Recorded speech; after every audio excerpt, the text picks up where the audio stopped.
Culture. It isn't limited to race and ethnicity, though we often think it is.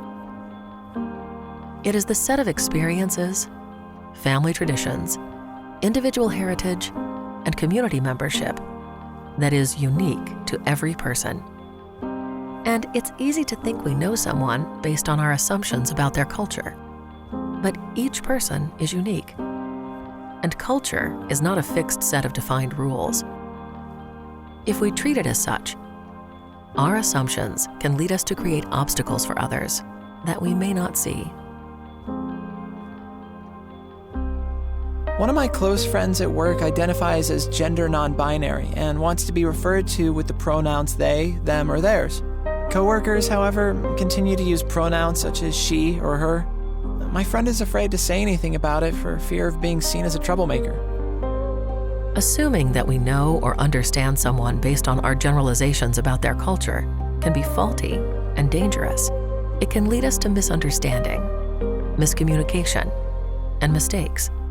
These assumptions can leave others feeling like outsiders and negatively impact workplace interactions, educational environments, and patient care. I had a patient from India who was suffering from anemia. I was talking to her about the best way to get iron into her diet with the assumption that she was a vegetarian. After a few minutes, she asked me, couldn't I just eat more red meat? I could have asked a question about her diet instead of making an assumption about her culture, and the question would have helped me provide better care. Many of the people with whom I've interacted have basically conflated the term race with ethnicity and sex with the term gender. It seems like everyone who isn't a member of a majority group is just lumped under the term minority.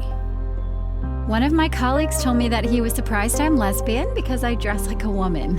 It's almost as if he would have been more comfortable with me being lesbian if I looked the way lesbians are supposed to look. I'm of Hispanic origin and was told that the only reason I was hired here was because I speak Spanish, even though that's not a requirement of my job.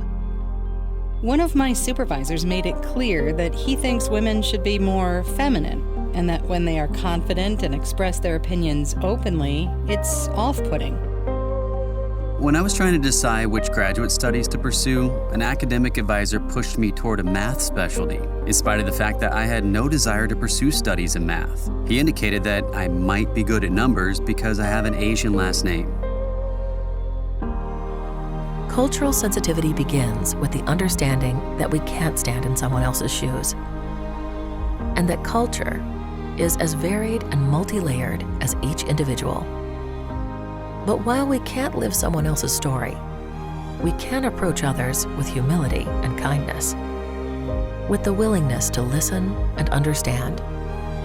By checking our assumptions at the door and believing others when they talk about their experiences, we find the humanity that is our common thread.